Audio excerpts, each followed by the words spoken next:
Hello and welcome back to Serpent Sunday. As always, I'm your host, Morgan. This week, I had it requested over on my Facebook that we talk about bull snakes. So today we're going to be talking about bull snakes and a little bit about what a subspecies means in general. So on my last Serpent Sunday video, I had someone over on the Facebook request that I talk about bull snakes, and with me going through my internship and needing to skip an episode to focus on my presentation and present all my research, which I will link the video where I actually talked about my experience in my internship down below for anyone interested. I immediately thought, great, I don't have to utilize brain energy. I have a topic now for the next Serpent Sunday. So let's talk a little bit about what the heck exactly is a bull snake. So bull snakes are basically a subspecies of gopher snakes. So they are still these really cool snakes, and let's talk a little bit about this particular subspecies, and then we'll talk about what exactly a subspecies means. Now, I have talked about gopher snakes in the past on Serpent Sunday, and I will also link my gopher snake specific video down below. So I'm not going to go into as many specifics as I did in that video because I already have a full-length video on gopher snakes. But our little friends, the bull snakes here, are specifically the subspecies Pituophis caitenifer sei, and that's quite a mouthful. So the thing that kind of makes this particular subspecies stand out from other gopher snakes, even though from the research that I've done, their range pretty much overlaps the entire range of the other subspecies, so all over the place, is that they tend to be quite large in size. This particular subspecies of snake is tentatively thought to be the longest of the North American snake species. However, again, this is a subspecies. So these adult bull snakes average about 4 to 6 feet in length. However, there have been specimens up to about 8 feet in length, which is quite long, especially for a colubrid. Now, here it's important to note that the current longest species of snake in North America that is confirmed is, I believe, the indigo snake, but I will fact check myself and update in the description below if I am wrong. But that is another cool species of snake that we will talk about later. That's just not the point of this video today.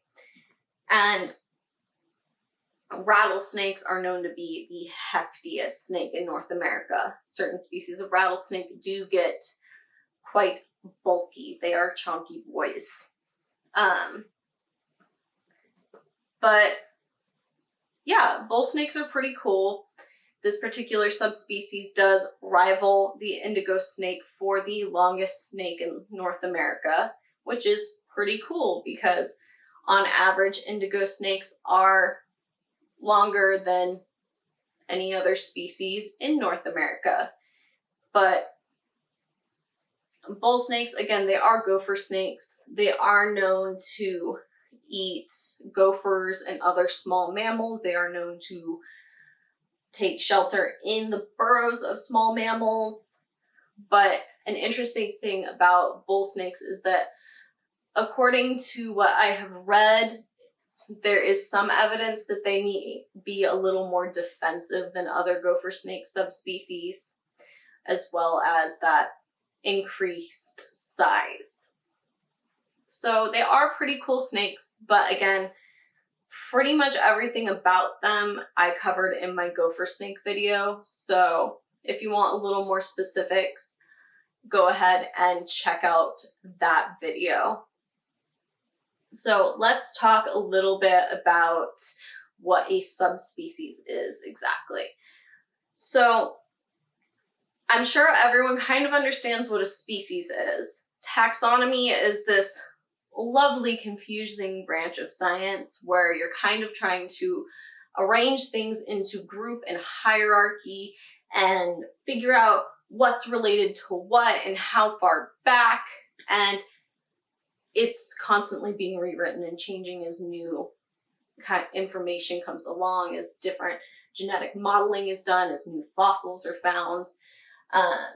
So it is very confusing, and just in the 2 years that I took kind of intro level plant bio classes, the phylogenies changed. But plants are weird. Plant phylogenies change probably more frequently than others, but don't quote me on that. I may be wrong, because as I understand, archaeans and fungi and stuff like that are just as confusing, but a lot of weird shit happens when you're not a plant or an animal, so we're just gonna ignore that for now. But when you get down into more specific levels, you'll see things like subspecies pop up. Now, the most basic phylogeny kind of order is going to be life, is the most broad. If it's living, it's in that category. Holy crap. But then you get domain, so a little more broad. You get the eukaryote, domain eukarya, you get the prokaryotes. They're different, they separate, but you get a little more specific after that. So kingdom, you're starting to separate out things like plants from animals, from fungi, from the other kingdoms in eukarya, which are kind of still being shuffled around based on what we know, so they don't matter for this discussion. They're weird. I don't want to talk about them. But it's going to get more fuzzy once you kind of get past kingdom. Kingdom is probably one of the easier areas to separate something into, because say plants and animals, for example. Plants have that lovely thing known as a cell wall. They have a very specific cellular structure that is distinctly different from animal cells. Now, there's a little bit more distinction than just that, but that's one of the most obvious things that determines a plant from an animal. So once you get down past kingdom, you get phylum, you get class, you get order, family, genus, species. But in between all of those, you'll get things like superclass and all those fun things that are not going to be taught at these basic levels. But they're things that are thrown in there because sometimes we need more words to classify things, because these things probably belong in this class, but there's these things in a different class that probably belong here too. So holy shit, we'll just say superclass and stick them together, come back to this later. Now, when you get down to species, you'll start noticing these little differences between things that may be the same species, but you want to name them distinctly different because maybe they look different. So those are known as morphological differences. So you get two things of the same species, but different populations look distinctly different. Their morphology is different. They look different. And that's where you get subspecies come in. Now, there are some biologists, zoologists, herpetologists, whatever particular specialization they have, that don't like the term subspecies.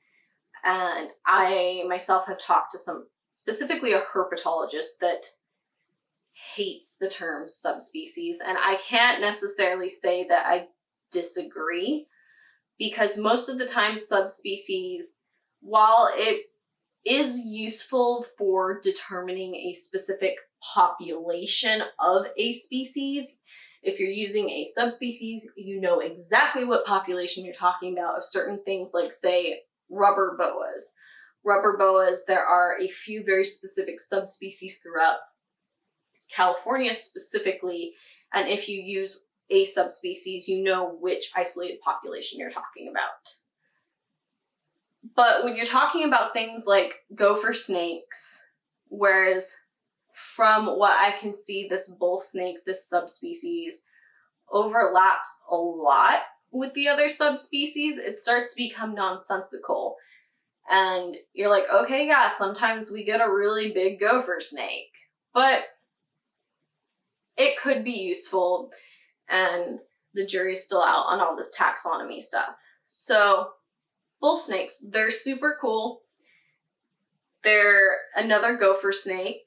If the subspecies classification really does hold up, we're talking about this population of fairly large, fairly more defensive gopher snakes. Still a cool little colubrid.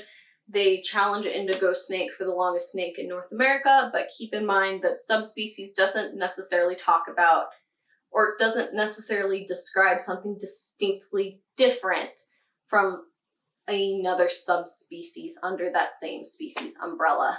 It basically describes a specific population, for kind of lack of a better explanation there. So this has been kind of an interesting one, and I got to rant a little bit about subspecies, so everyone wins. And that is all I really have for you today. If you made it this far, thank you for indulging my taxonomy rambling, because taxonomy pisses off biologists, and I am no different. So I hope you have a wonderful rest of your day, afternoon, evening, night, what have you. Go rant about taxonomy to your family now. It's fun. They stare at you with a blank stare, but you will feel satisfied. I will see you all in the next one. Thank you again for watching this video. Don't forget to like, comment, subscribe, and ring that bell if you would like to see more. And if you'd like to follow me on any of my other social medias, the links are down in the description below. Don't forget to check out thereptilegoth.com for all of my articles and blog posts. If you found any value in this video and you would like to help support the channel, please check out my Patreon page. That link is also in the description down below.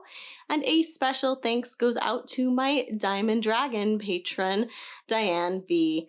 What you're doing is really helping me fund a dream here. I will see you guys all in the next one.